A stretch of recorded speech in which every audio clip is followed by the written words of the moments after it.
Welcome into LCTV 66 Inside Sports with Nick Dianastasis. I'm Eric May. Thanks for joining us. Nick, great time of year with the NCAA playoffs on the verge of getting started, because you look at it, nothing's really happening in the sports world. The Super Bowl's over. Baseball hasn't started yet. Perfect time of year. It certainly is. Absolutely. Especially we're trying to get through that hard winter of snow we had. Oh, we Hardest did? winter snow in a long time. Yeah, it was a brutal winter. But It was. This is something I think a lot of people look forward to. And of course, what makes it interesting now, Warren Buffett this year putting up $1 billion if you can come up with a perfect bracket. And I saw you filled out your bracket, so we'll get to that. Yeah. You going to be a $1 billion winner? I wish.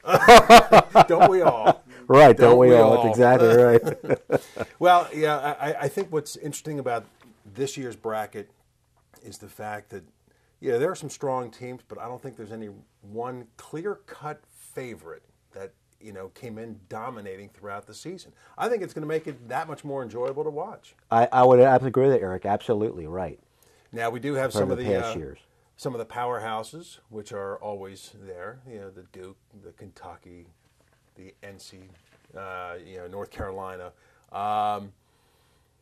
Do you see any team, and you can take a look at your bracket here, but do you see like any major upsets early on as far as the first round is concerned?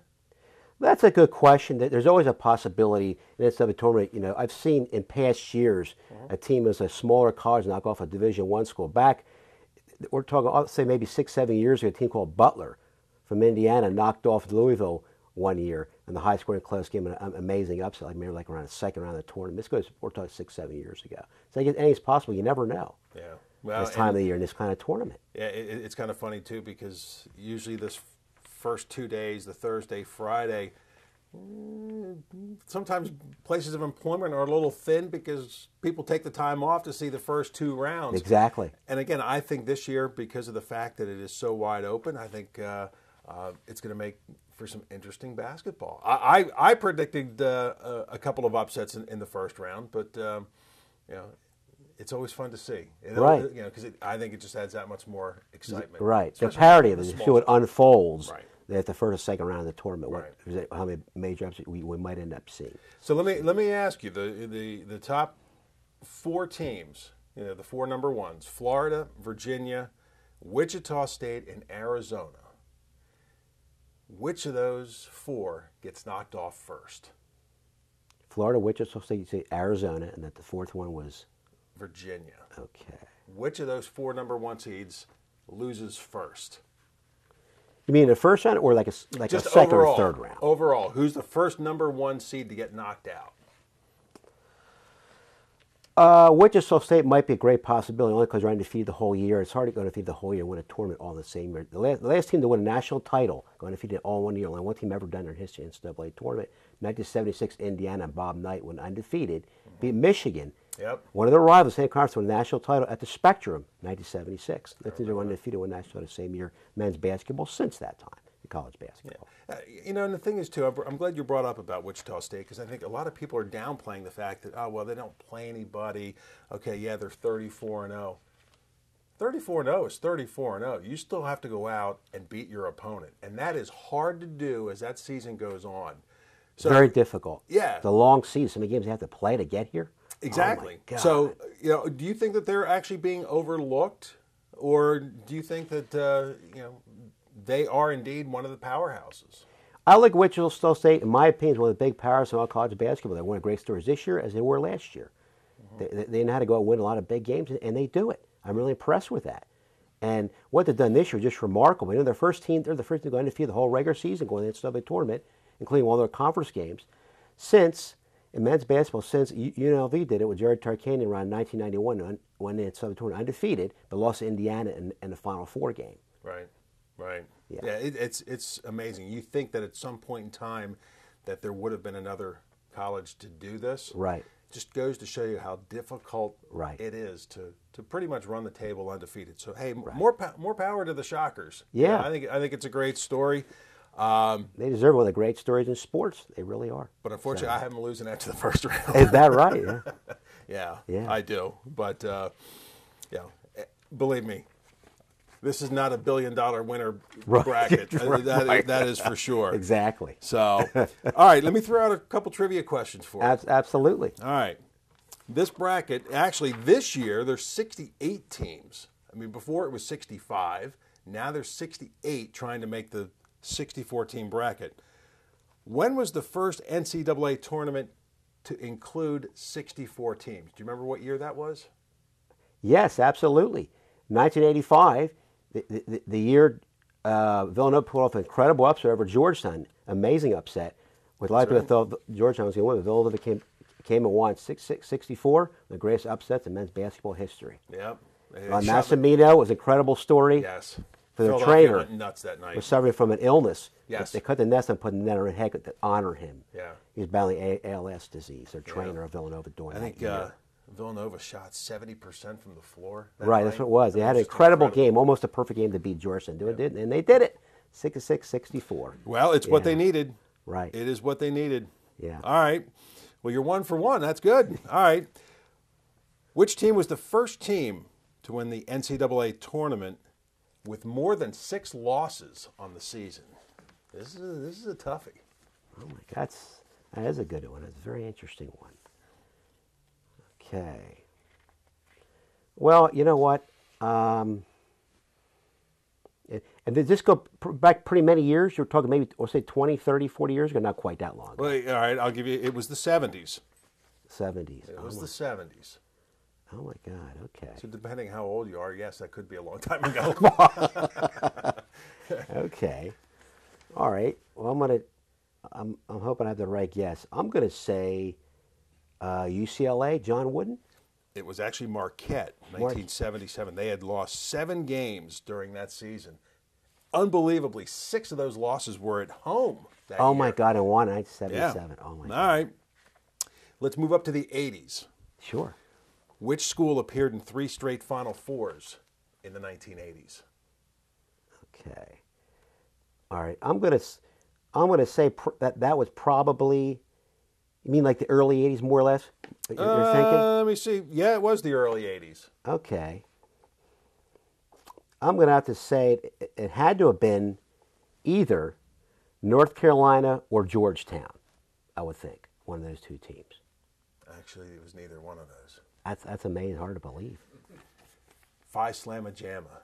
Does that give Houston you Cougars. That's Yeah, it. for Houston Cougars, the guy Lewis, their legendary head coach, he did everything except win a national championship. 82 through, that memorable loss to North Carolina State at the buzzer. Right, in 1983. They play on 30 and 30 every so often. Yeah, I saw that. Exactly. Great It story. was. Great It was story. a great story. It was. Okay. Absolutely. All right, let's see. All right, here's a multiple choice question for you. All right, and this, so you have to, you're not guessing here. Yeah. Which of the following schools was the one that won the NCAA tournament first? Of these 4, which one won first? Was it UCLA, North Carolina, Kentucky, or Indiana? Which of those 4 was the first to win an NCAA tournament? Okay. All right. Well, I'll tell you. All storied programs. I know. Yeah. I'm going to have to say, UCLA wins 10 national titles and a 12-year spin on John Wooden. That's an incredible feat. I was never be equaled again. More or less, probably not. So, I would say, I would have to take a good guess. Hope it's right. I'll say UCLA. Actually, it was Indiana in 1940. 1940. Oh my God. Kentucky in 48, Carolina in God. 57, and UCLA won their first one in 64. And like you said, that's when UCLA program really started to take off. And John Wooden. Yeah. I mean, that is incredible when you think about that record.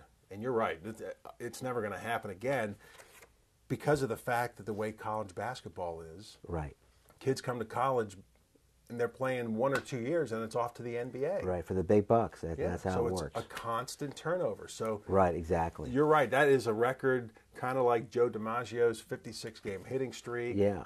Just one of those records that just will not be equaled again. And if it does, I will be shocked. But I don't see it happening. And they're the only team to have 38 straight NCAA tournament wins. UCLA, 1964, 1974 under John Wooden. Oh, that kind of leads into another trivia question, which we will get to. All right, I'm going to make that part of your next trivia question. See if you can finish off on that. All right, we need to step aside. We're going to take a break. More Inside Sports on LCTV 66 when we return. LCTV 66 is your community channel, and your donations keep us on the air and help to produce more local programs. Send your tax-deductible donation of $500, $100, or more to the address on the screen. Or think of it this way: for the price of a couple of movie tickets, you can help support your community channel. Send what you can and be a part of all that is good about Lancaster County. Thank you for your tax-deductible donation to LCTV 66, Lancaster's Connection.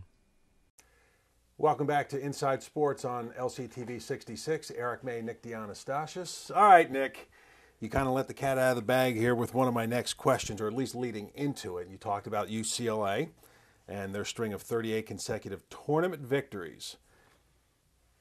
What school was it that snapped that 38-game win streak for UCLA? I remember now. Now it rings a bell. 1974 Final Four semifinals, NC State. Knocked them off. Indeed. Stopped the streak. It was. In fact, it went to 2 overtimes, and NC State won. Right. 80-77. Obviously, I think that was David Thompson played for NC State, if I'm not mistaken. Was he on that team? Yeah. Okay. Boy, that was a guy that could jump out of the gym. Boy, went on to have a pretty nice career in the NBA as well. Pretty thrilling game. In fact, another thrilling game. 1992 East Regional Final. At the Spectrum in Philly, Christian Laettner hit the game winner from the top of the key with 1 second left. Duke won 104-103. Who'd they beat?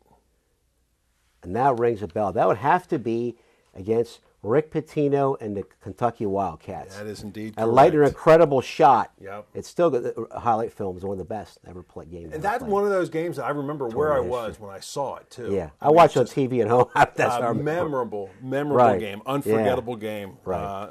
Thrilling game, to say the least. All right. Let's set the trivia questions aside. Let's take a look at your bracket. All right. I want to see who you have going to the Final Four. Absolutely. So get your bracket out. Okay. Tell me, who are your Final Four teams? My Final Four teams are, Eric. I have here Michigan State playing Florida in one Final Four game. Mm-hmm. Then I have Michigan playing Arizona in their Final Four game. Jeez. Yeah. Ours are almost identical. I have Florida, Michigan State, Arizona, and Louisville. Or Louisville, depending on however you want to pronounce it, where you're from. All right, so then what 2 are in the finals? I have Michigan State upsetting Florida in the national semifinal. Their national semifinal. I'm picking Arizona to knock off Michigan in a high-scoring great game, because Michigan last year almost won out, lost the final against Louisville, had a great run. And Michigan had a lot of experience, but come back this year. That's one reason I picked them to go to the Final Four this year. Michigan is one of the 4 teams. Okay, so your finals then are Michigan State and Arizona. Exactly. And the national champion is? I picked Michigan State to win it all in the finals. Okay. What was your pick? I have Florida knocking off Michigan State and Louisville beating Arizona. They're very good picks as well. So Louisville getting back to the championship game for a second consecutive year. Only this time I have them losing to Florida. That could be a great possibility. Louisville is a great team. They know how to win this. And you know what? You took another trivia question of mine, because I wanted to ask you, all right, who played in last year's final? It's amazing. People can remember NCAA finals from 5 years ago, from 10 years ago. You ask them who played last year, and they draw a blank.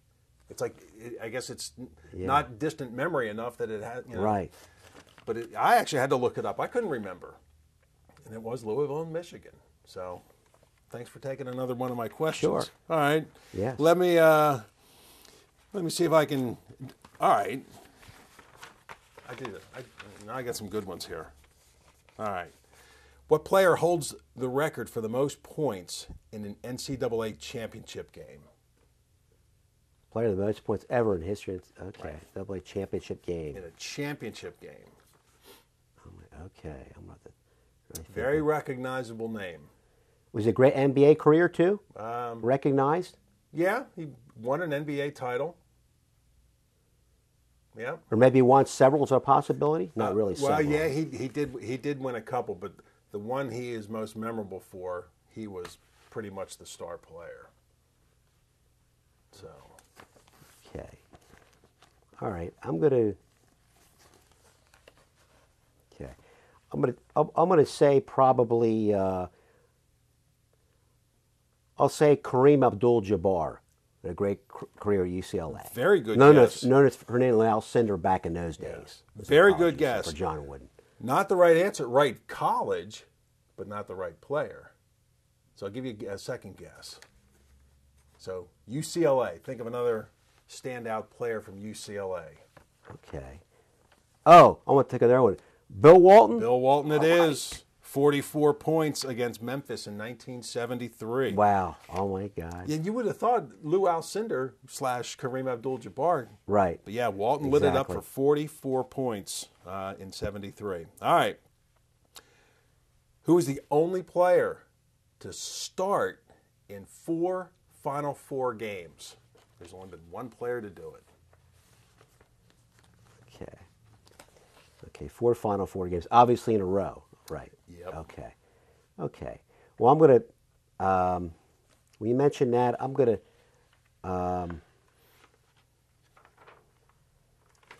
I certainly got to put UCLA as one of the teams, obviously in that conversation and something like that, winning that dynasty titles that they won. And again, it goes back to now you have to remember somebody that stayed in college for 4 years. Right. So you're going to go back 20, 25 years, at least, to come up with this player. And this guy also went on to the NBA. His career wasn't as good in the NBA as it was in college.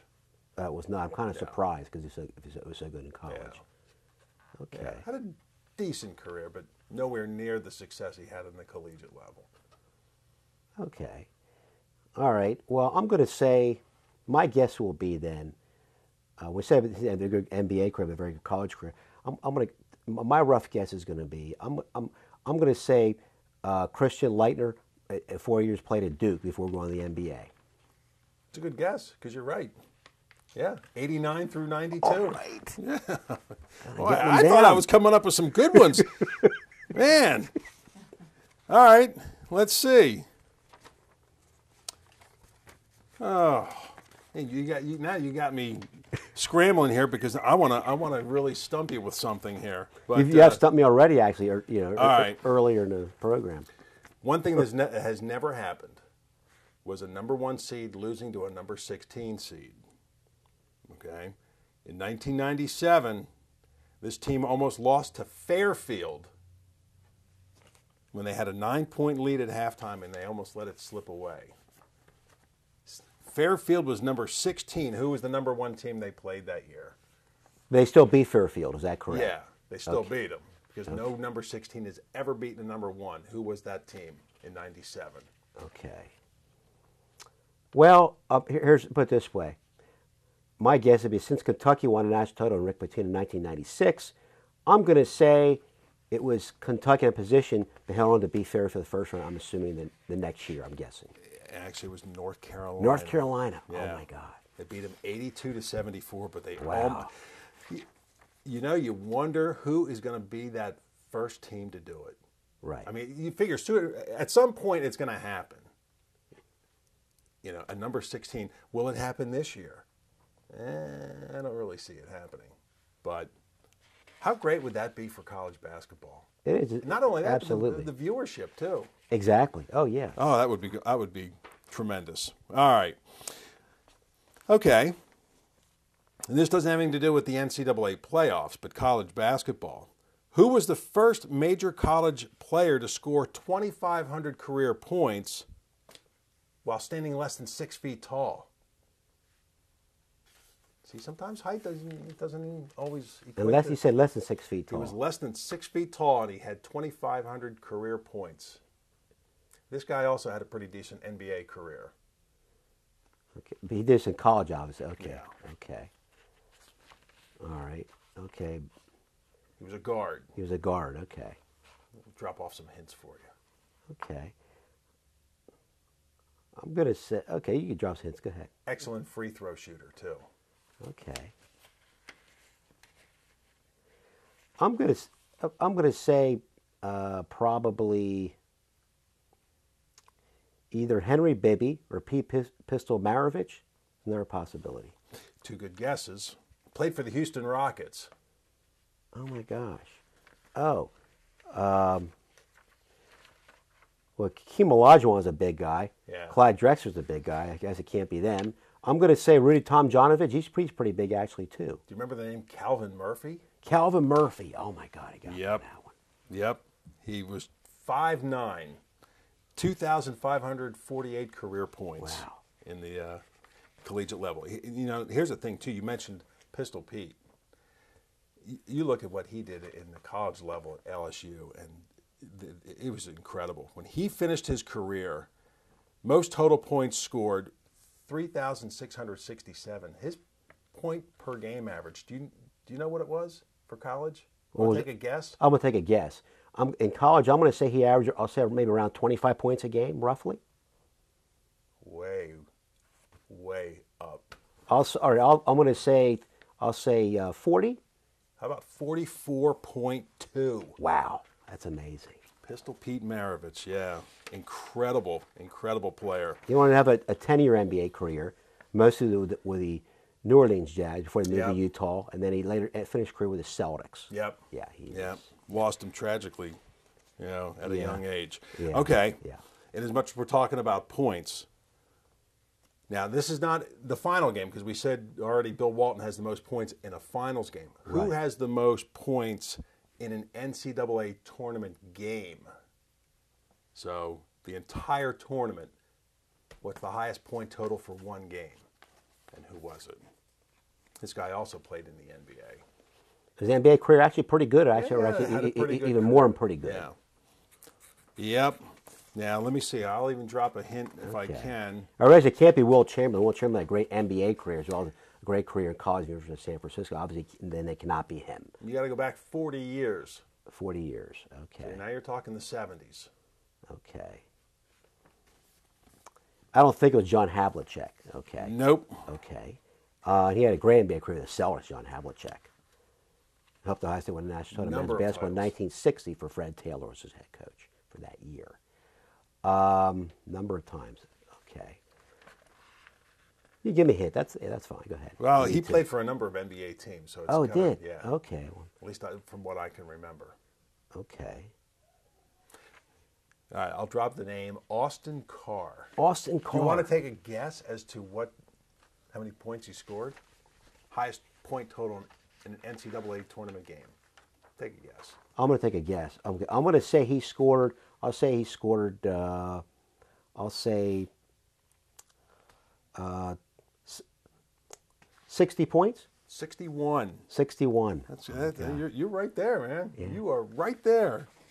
All right. Well, you know what? You pretty much nailed these again this year, and you're going to keep a copy of this so we can talk about this then after the tournament's over, and you can brag about. That'd be great. Absolutely. Okay. I'm glad to keep it. Sure, absolutely. All right. Well, good. Well, it all gets underway, and once the final seedings are in place, Thursday, things going for the NCAA tournament. I'm looking forward to it. I think it's going to be a lot of fun to watch. So much. Should be a great NCAA tournament. We're going to one of the best. Yep. We saw a lot of good ones in the past that were played. Well, enjoy Very it. Exciting. Enjoy it. All right. Great. That's going to do it for Inside Sports on LCTV 66. For Nick Dianastasis, I'm Eric May. We'll talk to you next time.